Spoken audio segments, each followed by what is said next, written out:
Entrevista da semana.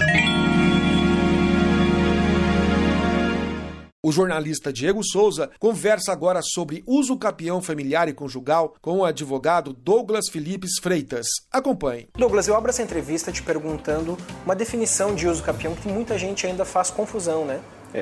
Na verdade é uso capião, assim, uma questão bem simplista, mas para ficar bem fácil o entendimento, uso capião é quando tu tens a posse de algum bem que teoricamente não está na propriedade sua, o nome não está lá o seu, mas você age como se fosse dono dele.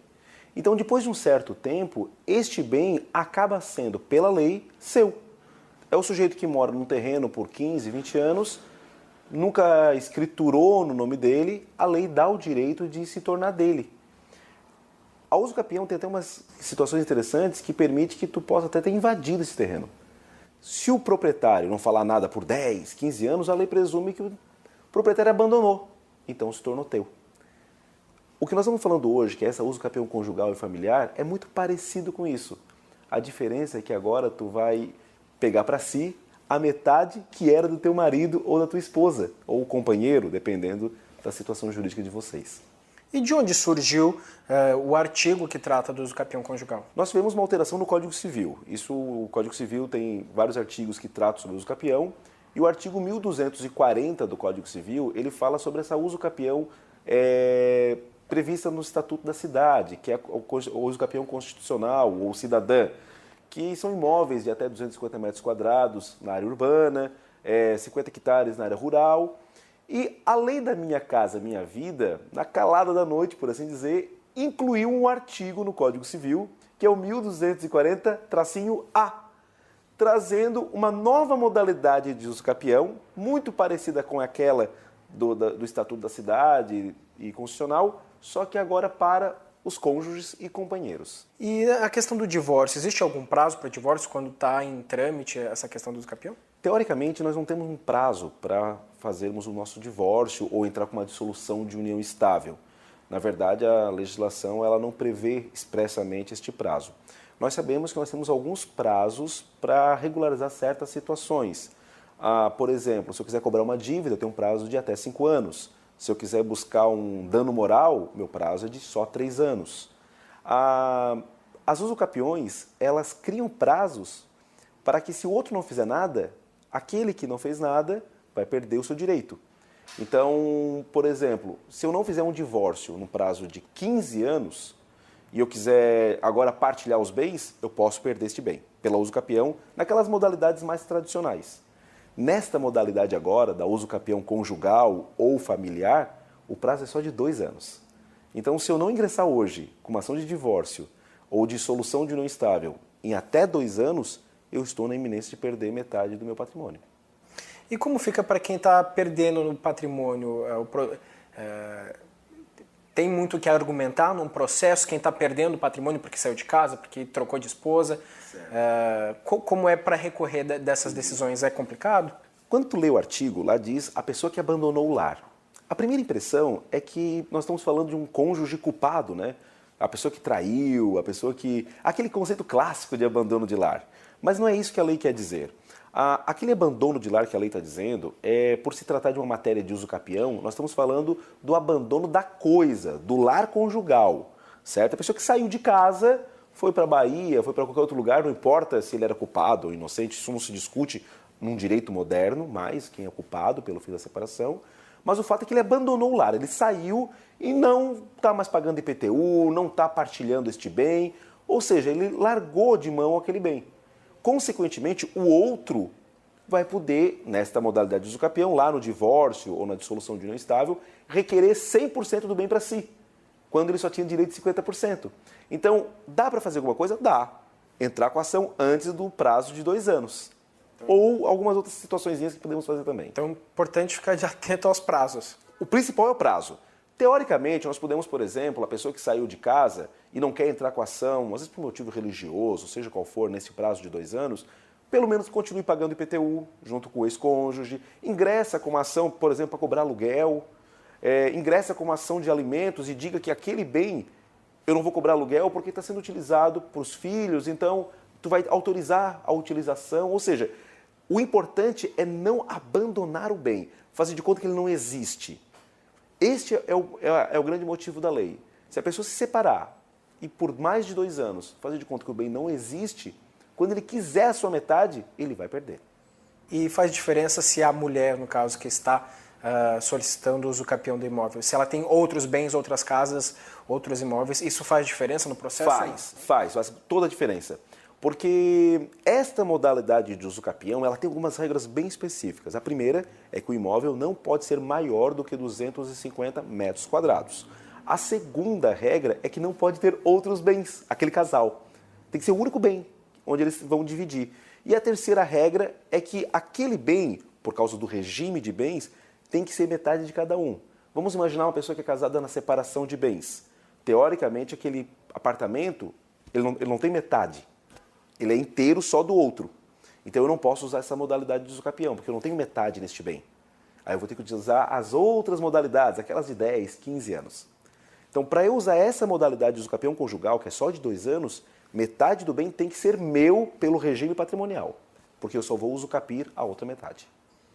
Como fica a coação nos prazos corretos, mas quando há alguns obstáculos, a pessoa não quer sair, quando há briga, como que se trabalha isso?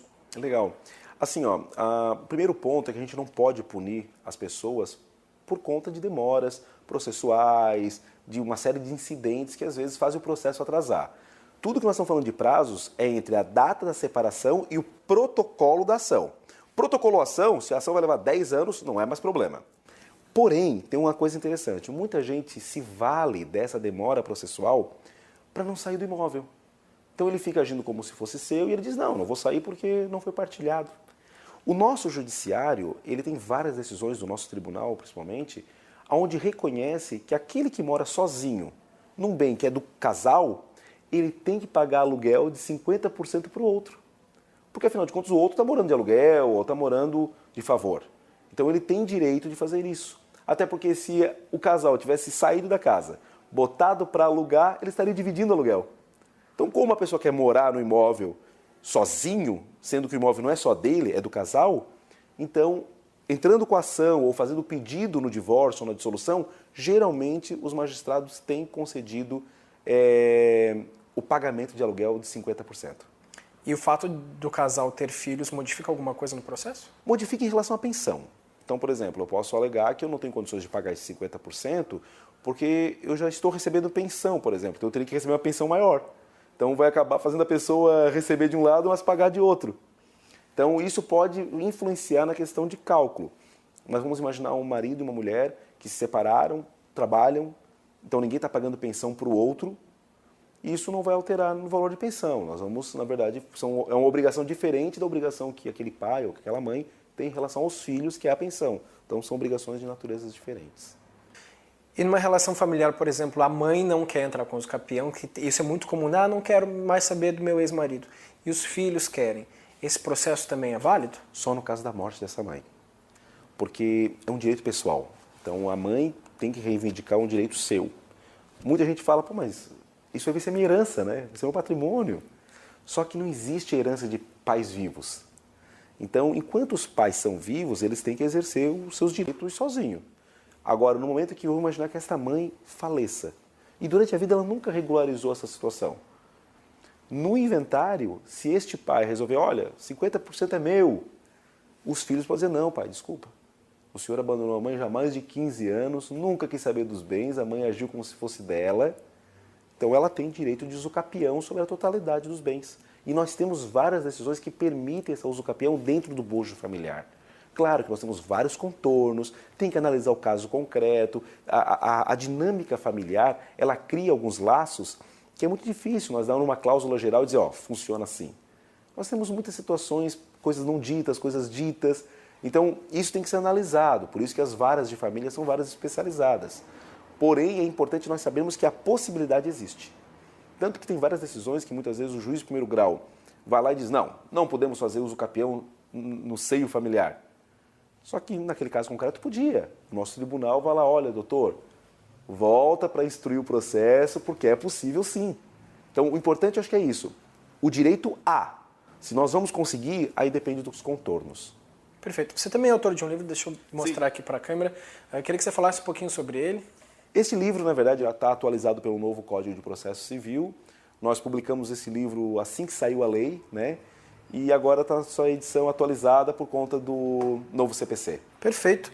Muito esclarecedora a entrevista, Douglas, muito obrigado. Não sei se você quer ressaltar alguma informação para quem nos assiste sobre o uso capião conjugal. Claro, na verdade, eu acho que o primeiro ponto é nós temos que procurar advogados para poder esclarecer essas situações, né?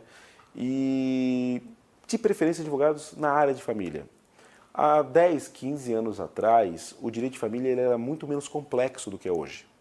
Então, realmente, o direito de família ele era relegado para uma espécie de vala comum ou de um direito de segundo plano, onde praticamente todo advogado fazia o direito de família também. Era muito comum ter isso.